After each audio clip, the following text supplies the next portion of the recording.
Mon invité ce matin est le président des sociétés Alixio et Tadeo et il est notamment spécialiste du dialogue social en ayant été notamment conseiller social sous Nicolas Sarkozy. Bonjour Raymond Soubi. Bonjour. Première journée de manifestation hier en France à la SNCF et dans la fonction publique. 320 000 manifestants dans l'Hexagone selon l'Intérieur, 500 000 selon la CGT. Succès ou échec? Aux résultats contrastés.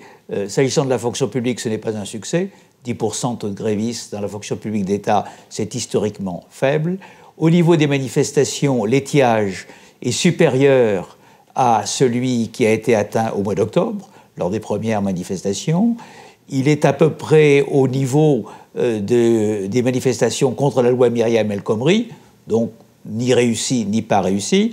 Le point d'alerte qui s'est produit à la SNCF, puisqu'à la SNCF, il y avait un seul syndicat qui, nationalement, appelait à la grève, qui était Sud Rail. Le résultat, c'est qu'il y a 35% de grévistes et 45% de conducteurs qui sont en grève, ce qui est un taux quand même historiquement élevé et qui montre qu'il y a un malaise dans l'entreprise. Un malaise donc dans l'entreprise, avec ce chiffre de 35% donc de grévistes à la SNCF que vous évoquez, que l'on met en parallèle avec un autre chiffre, une mobilisation donc de grévistes de 8 à 12% dans la fonction publique, selon s'il s'agit de l'État, des collectivités territoriales ou de l'hôpital. Au regard de ce grand écart, doit-on ou non parler d'une convergence des manifestations et des oppositions? Non, à ce stade, il n'y a pas de convergence. Manifestement, il y a des taux de grève très différents, des taux de participation aux manifestations très différents et des positions très différentes des syndicats, puisque la CGT veut coaguler, comme elle dit, toutes ces luttes, toutes ces grèves, pour en faire une sorte de mouvement de protestation générale, alors que les autres syndicats, la CFDT en tête et FO, disent ce sont des problèmes secteur par secteur. Il y a des problèmes de fonction publique, il y a des problèmes de la SNCF. Ne mélangeons pas tout ça. Donc il n'y a pas de convergence des syndicats qui en même temps sont divisés tels que vous nous l'expliquez. Une question forcément se pose et revient régulièrement dans les débats dès qu'il y a des mobilisations. C'est aujourd'hui, par exemple, en 2018, avec Emmanuel Macron, peut-on faire un parallèle avec les mobilisations syndicales qu'il y avait eu en 1995 lorsqu'Alain Juppé avait lancé la réforme des régimes spéciaux sur la retraite dans le secteur ferroviaire? Y a-t-il aujourd'hui un parallèle qui peut être fait ou est-ce que c'est hors sujet, Raymond Soubi? Je crois que c'est complètement hors sujet. La situation n'a rien à voir. La situation politique n'est pas la même. Je rappelle que Jacques Chirac avait beaucoup perdu dans les sondages. Il était passé de la fracture sociale au contraire de la fracture sociale. Donc l'opinion publique était mécontente et soutenait les cheminots. Et là, on voit aujourd'hui que la situation politique et dans l'électorat est complètement différente. Donc je crois que les deux situations ne sont pas comparables. Et je ne crois pas qu'on aille vers des événements du type de ceux qu'on a connus en 1995. C'est-à-dire qu'aujourd'hui, l'opinion publique est davantage à l'écoute ou prête à accepter des réformes sur la SNCF, la fonction publique? Oui, je pense que l'opinion publique est prête à accepter ces réformes. D'ailleurs, elle le dit dans les enquêtes, à la condition quand même que ça se passe bien. Bon. Et donc, le point pour Emmanuel Macron, c'est qu'il faut que ça se passe bien.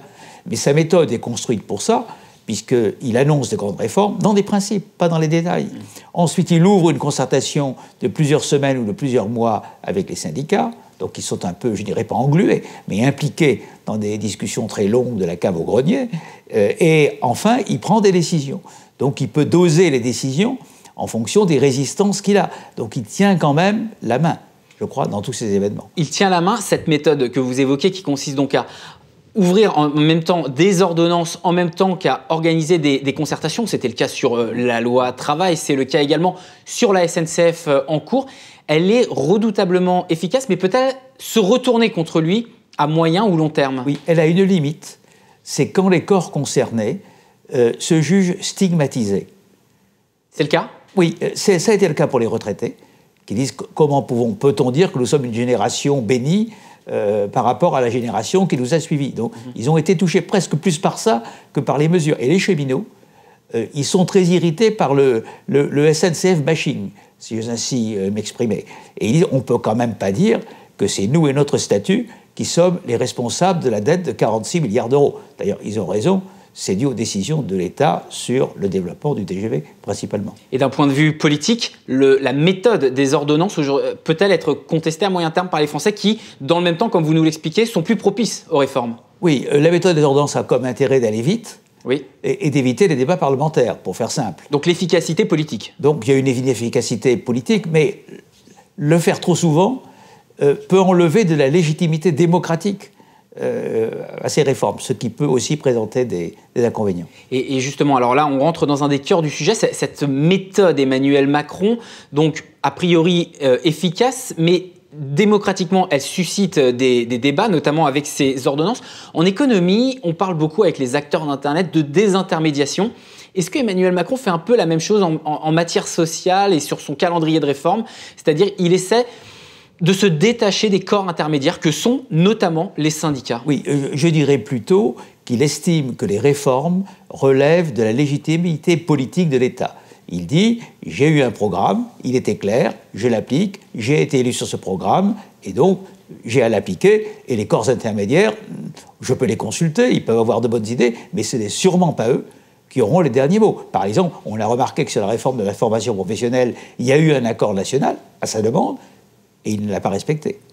Et ça le différencie de François Hollande et de Nicolas Sarkozy que vous avez conseillé. Je crois que ça le différencie de tous les systèmes antérieurs, puisque je rappelle qu'il y a eu une loi Larcher en janvier 2007 qui prévoyait que quand on fait une réforme de droit du travail, le gouvernement doit demander aux partenaires sociaux s'ils veulent négocier, et s'ils veulent négocier, il doit les laisser négocier. Donc en fait, il a pris des distances considérables par rapport à cette méthode.